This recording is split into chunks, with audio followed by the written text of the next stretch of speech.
going to be a soldier, you should be being a soldier.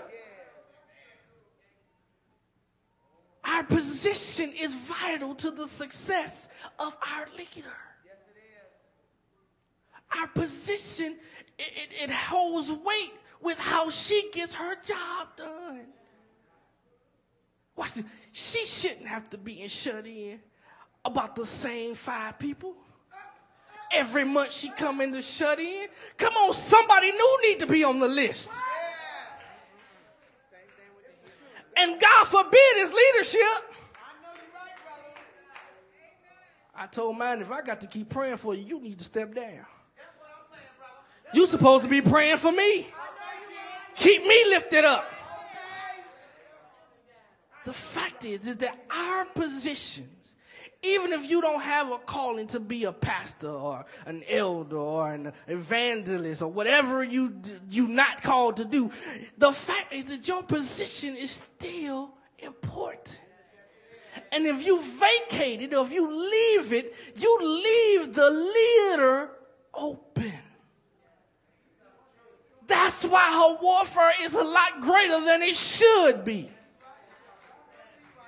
Because some of y'all won't get in position and stay there.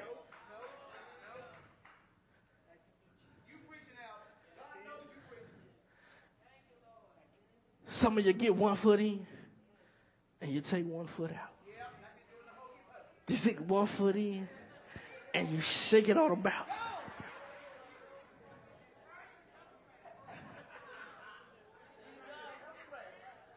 And the problem with the turnaround is that you always end up facing the wrong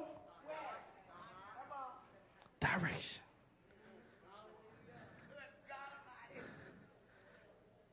Our position, our alertness is important for the success of the ministry. That's why Jesus was so mad at the disciples. It ain't that he was sleepy. He understood they was tired. But come on, man. You could push past your tiredness for 1 hour. Some of y'all will push past y'all tiredness to watch TV.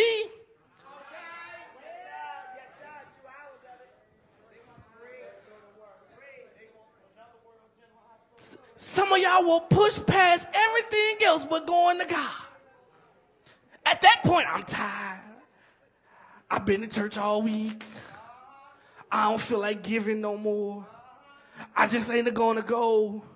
I'm stressed out. I'm tired. Well, this is the place you should be.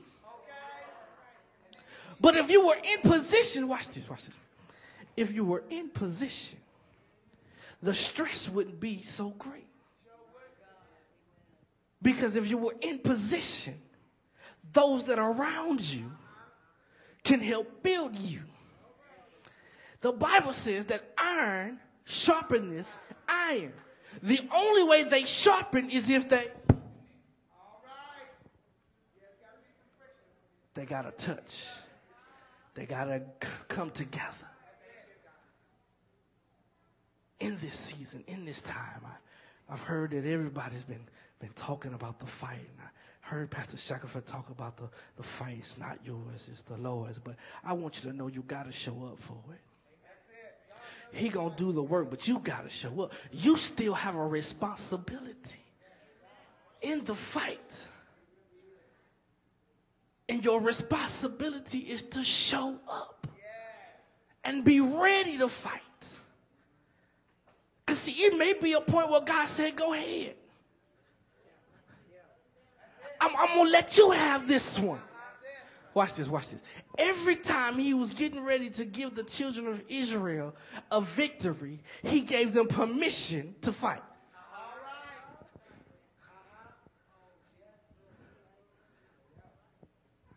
He said, do not fear. I've already given you the victory. Now go fight.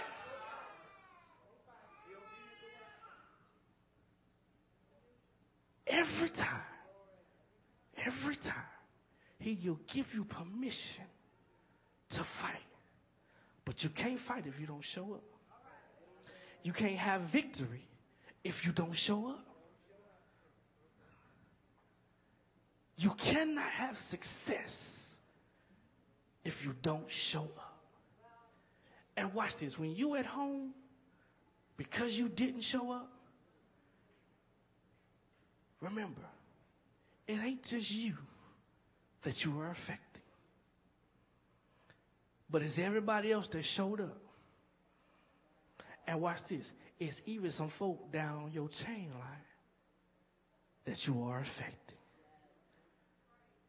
What do I mean? Because you decided to get out of place, somebody else may have missed an opportunity. Because you decided today just wasn't the day for me, and I don't feel like it. You just might have cost somebody an opportunity to meet God. Now that blood is on your hands. See, watch this. God will let somebody else do the job, but you still going to be held accountable for the job. So watch this. They going to get the blessing, and you going to get the curse. So it is important, in my last 5 seconds, that we do not be sleepful or slothful as the disciple was in their momentary lapse of judgment,